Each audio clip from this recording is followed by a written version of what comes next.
नवी मुंबई में इस समय बीजेपी 2 पर है, उद्धव बाला साहब ठाकरे 2 पर आगे चल रहे हैं। लेकिन इस समय देखिए महायुति की सर्ज है और ये जवाब है एक बार फिर उन सबको, मृदुल और 63 जी 63 और मैं बता रहा हूं वो नहीं तो वो 119 हो गया ना। अब वो गणित चल रही है, 119 में 63 वो मैथ्स है। वो सिर्फ आप 119 में से 63 है, यूनिटरी मेथड कहते थे जब हम पढ़ते थे। 119 में से 63 है, 227 में से कितना है आप निकाल लीजिए, वो मेजॉरिटी फिगर पार कर चुके हैं। लेकिन राजनीति मैथ्स नहीं होती है, ये भी साथ में है। लेकिन इस हिसाब से अगर बढ़ते रहे तो बीजेपी जीत गई है बीएमसी में भी। और ये जो त्रिकोण है, मैं एक बार फिर बोल रहा हूं, लोग कहते थे Devendra Fadnavis on the top, 2 अलग अलग पार्टी के 2 डिप्टी चीफ मिनिस्टर, चलेगा नहीं।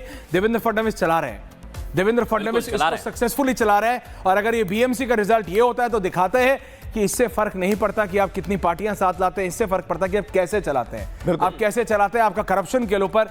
ये भारत में करप्शन बर्दाश्त नहीं करेंगे लोग। और ये एक बहुत बड़ा मैसेज है उन लोगों को जो ये सोचते थे बीएमसी है, म्युनिसिपल कॉर्पोरेशन है, कुछ भी कर लो, कौन देखता है, कुछ भी कर लो। क्या हुआ अगर दुनिया की सबसे बड़ी म्युनिसिपल कॉर्पोरेशन है, सबसे रिचेस्ट कॉर्पोरेशन ऑफ एशिया, उससे क्या फर्क पड़ता है? फर्क पड़ता है। और अब ये रिजल्ट बता रहा है बीजेपी 63, उद्धव ठाकरे 38, कांग्रेस 11, अदर्स 7। और ये लेटेस्ट है विवेक मृदुल। बिल्कुल 63 नंबर आना इस वक्त ये बता रहा है कि अब पीछा करने से कुछ होने वाला नहीं है। ये बीएमसी का जो चुनाव जिसे आप कहते हैं कि मिनी विधानसभा चुनाव, ये मिनी विधानसभा कहते हैं, असेंबली बिल्कुल कहते हैं, राइट, बिल्कुल मिनी असेंबली इलेक्शन कहते हैं। यहां जीत हो गई, यहां बीजेपी आगे निकल चुकी है और ऐसे में जिम्मेदारी तो बढ़ेगी, लेकिन उससे पहले ये मैसेज जाएगा कि देवेंद्र फडणवीस कितने बढ़िया तरीके से सबको साथ लेकर चलते हैं। संभाजीनगर में 8 पर आगे, संभाजीनगर में 8 पर, संभाजीनगर किसका वर्चस्व वाला एरिया? थाने में संभाजीनगर किसका वर्चस्व वाला एरिया? ये जो वर्चस्व अभी तक नजर आ रहा है, यहां पर यूबीटी ने पहले सीटें जीती, लेकिन इस समय जो बीजेपी यहां पर 8 पर आगे चल रही है, आप ये मानकर चलिए जैसे अभी स्थितियां पुणे में, जैसे अभी स्थिति नवी मुंबई में, जैसी स्थिति नागपुर और संभाजीनगर में, मानकर ये चलिए थोड़ी देर बाद बिल्कुल संभाजीनगर में एकनाथ शिंदे का स्ट्रॉन्ग होल्ड माना जाता है। लेकिन इसमें अगर संभाजीनगर में वो आगे कर रहे हैं क्योंकि उद्धव ठाकरे ने पूरी कोशिश की थी। उद्धव ठाकरे वहां खुद 2 बार गए थे संभाजीनगर, राज ठाकरे 1 बार गए थे, आदित्य ठाकरे 3 बार गए थे। वो बंबई से निकले नहीं है, वो मुंबई वाले इलाके से बाहर निकले नहीं है, क्योंकि उन्हें पता है कि अगर ये हारे तो उनकी पार्टी पे जो असर पड़ेगा, उनके काडर पे जो असर पड़ेगा, क्योंकि जो अभी तक दावे करे जा रहे थे कि वो एकनाथ शिंदे की पार्टी को तोड़ लेंगे, एकनाथ शिंदे की जो असली शिवसेना है उसको वो तोड़ लेंगे बीएमसी जीतने के बाद। और जितने कॉर्पोरेटर हैं और जितने विधायक हैं और जितने ये सारे वो आमदार राइट, आमदार हैं, जितने आमदार आर दी एमएलएज, तो आमदारों को वो मतलब अपने पास ले आएंगे। अब वो होता हुआ नहीं दिख रहा है। आप ये देखिए जो भी मृदुल बता रहे थे विवेक, संभाजीनगर में बीजेपी 8 सीटों पे आ गए, कल्याण डोंबिवली में बीजेपी 14 सीटों पे आ गए, पुणे में बीजेपी 63 माफ कीजिएगा 48 सीटों में आ गए। नागपुर में देवेंद्र फडणवीस है, नागपुर में आरएसएस बेस है, नागपुर में मैं नहीं मानता। और नागपुर में पिछली बार भी 17 में भी जब शिवसेना 2 सीटें बीजेपी से आगे थी, उस समय एकनाथ शिंदे और उद्धव ठाकरे विवेक एक साथ थे, तब भी नागपुर में बीजेपी में देवेंद्र फडणवीस ने किसी और को नहीं जीतने दिया था उस एरिया में। लेकिन ये टोटल नंबर है 119 63 विवेक, अगर आप टोटल नंबर एक बार बिल्कुल अब दूर की कौड़ी है, क्योंकि आप अगर देखें तो 63 38 125 हो गया विवेक, देखिए 125 तो 227 से 125 का रुझान सामने है। और जो नंबर्स कैसे बदल रहे हैं आप देखिए, आप मार्क कितना प्लस जो है 66, यूबीटी प्लस 41, 114 में इससे ज्यादा आ चुके हैं जी, प्लीज। बिल्कुल 125 आप देख पा रहे हैं, ये मुंबई का आंकड़ा हम आपको दिखा रहे हैं, जहां 227 में 125 नंबर जो है वो क्लियर हो चुके हैं। BJP plus 66, UBT plus 41, Congress plus 11 और अदर्स के खाते 7 जा रहे हैं। यानी कि अब जो ये गैप है, ये गैप अब मेंटेन कर रहा है, ये बढ़ता जा रहा है। और यूबीटी और जो पूरी सेना है वो अभी पीछे देख रही है, यानी कि कहां गलती हो गई, अब इस पर मंथन शुरू हो गया। क्योंकि अभी कुछ देर पहले बता रहे थे मृदुल कि किस तरीके से मीटिंग का दौर शुरू हो गया, खेमेबाजी शुरू हो गई। अभी सब अलग अलग है, बिल्कुल सब अलग अलग है, अभी सब फोन कॉल्स पे कर रहे हो, कोई थाने में है, ये टेबल पर नहीं बैठा, में है, ये नागपुर में है, ये फोन पर ही चलता है। कॉर्पोरेटर्स कहां हैं? भाई साहब आप कहां हैं? हमारे साथ आ जाइए। आपका हमारे साथ है, लेकिन अभी किसी को आने की जरूरत नहीं है, क्योंकि अभी नंबर बीजेपी प्लस 66 है, 125 टोटल आए हैं 227 में से। जैसे विवेक आपको बता रहे थे बीजेपी 66, इसमें से सबसे बड़ा ब्लॉक आ रहा है पुणे के, सबसे बड़ा ब्लॉक बीजेपी के लिए आ रहा है पुणे से 8-0 बिल्कुल 8-0 नागपुर से 22 सीटों पर बीजेपी आगे।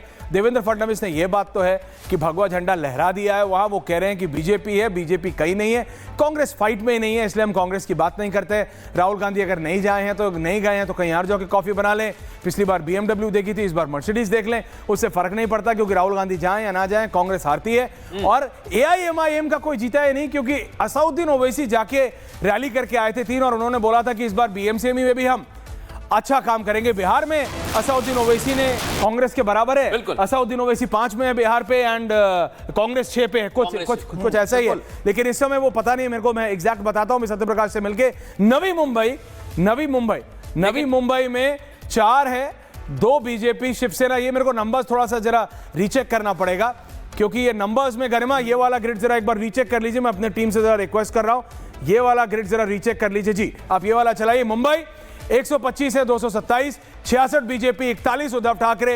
ये उद्धव ठाकरे यानी Uddhav Thackeray plus Raj Thackeray plus Aditya Thackeray plus जितने ठाकरे हैं सारे, और इनको इंट्रोस्पेक्ट करना चाहिए। बिल्कुल। बाला साहब ठाकरे ने एक पार्टी बनाई थी, स्वर्गीय बाला साहब ठाकरे ने, एक विजन था उनका। He was a great leader, he was a great visionary. लेकिन वो कभी भी, उन्होंने ये कहा था कि मेरे मरते दम तक मैं कभी कांग्रेस, और मेरे मरने के बाद भी कभी कांग्रेस से कोलैबोरेट नहीं करूंगा। मैं अपनी क्या किया उन्हीं के सुपुत्र ने क्या किया? उद्धव ठाकरे ने क्या किया? पार्टी खत्म कर दी, उनकी लेगेसी खत्म कर दी, और उसका रिजल्ट ये है कि बीएमसी, जहां बाला साहब ठाकरे को निकलना भी नहीं पड़ता था, सिर्फ एक हाथ हिलाना पड़ता था, ये बस एक हाथ उठाना पड़ता था, पहचान होती थी, और वो जीत जाते थे। बिल्कुल। लेकिन मतलब क्या ऐश्वर्य, एक एनालिसिस ये भी है कि अभी तक जो आंकड़े आप बता रहे हैं 2017 में, उसके बाद कोविड आ गया, जो हालात बदले, क्या जनता वहां पर परेशान हो गई क्योंकि कुछ किया ही नहीं गया? किया ही नहीं है। इतना सड़कें और खराब पे खराब होती रहती हैं। हाँ। सड़कें और खराब पे खराब हैं। जितनी बार बारिशें आती हैं उतनी बार मुंबई जलमग्न हो जाता है। बिल्कुल। एक था ना, जल ही जल था, केवल जल था, वो है वहां पे लोग गाते हुए जाते हैं, वहां पे कंधा कंधा पानी होता है। बिल्कुल, नंबर्स बता रहे हैं कि डुबाने वाले खुद 68 हो गया, 68। चलिए, बीजेपी 68, उद्धव ठाकरे यानी उद्धव ठाकरे, राज ठाकरे, आदित्य ठाकरे 42। ये तीनों मिला के भी देवेंद्र फडणवीस, एकनाथ शिंदे, अजीत पवार के बराबर नहीं आ पा रहे। कांग्रेस 11, अदर 7। मृदुल, आप कुछ कह रहे थे? बिल्कुल बिल्कुल। अभी जो तस्वीरें, एक बड़ी खबर हम आपको बता रहे हैं, इस समय की बड़ी खबर आ रही है। उल्लासनगर में बीजेपी 5 सीटों पर आगे है, और ये वो आंकड़े हैं जो अलग अलग जगह से आ रहे हैं। बड़ी बात यह है कि जो कॉर्पोरेटर्स हैं वो यहां पर पूरी तरह से मैदान में जुटे हुए थे, लेकिन शहर की सरकार है, लोगों का होल्ड जो है ग्राउंड पर रहता है, लोगों के बीच जाना होता है, और इसलिए दावा किया जा रहा है क्या बीजेपी और एकनाथ शिंदे लोगों के बीच पहुंचे हैं। जो रोड शो की तस्वीर विवेक हमने देखी है, और पुणे का बिल्कुल ठीक था, मैंने अभी रिकंफर्म करा, बीजेपी 32 है, बीजेपी 32 है, अजीत पवार 12 है, तो यानी बीजेपी 44 है, 44 है। अजीत पवार अपने 12 लेके आ रहे हैं, बीजेपी 32 लेके आ रही है। बीजेपी प्लस शिवसेना यानी एकनाथ शिंदे 66 है अभी, है ना, जो अभी 68 हो गया है। और उद्धव ठाकरे एमएनएस, ये हमारा स्ट्रिंगर इनपुट है। बिल्कुल, ये हमारा स्ट्रिंगर इनपुट है कि बीजेपी प्लस एकनाथ शिंदे शिवसेना और 66 पे है। Uddhav Thackeray plus MNS plus NCP Sharad Pawar 41 पे है।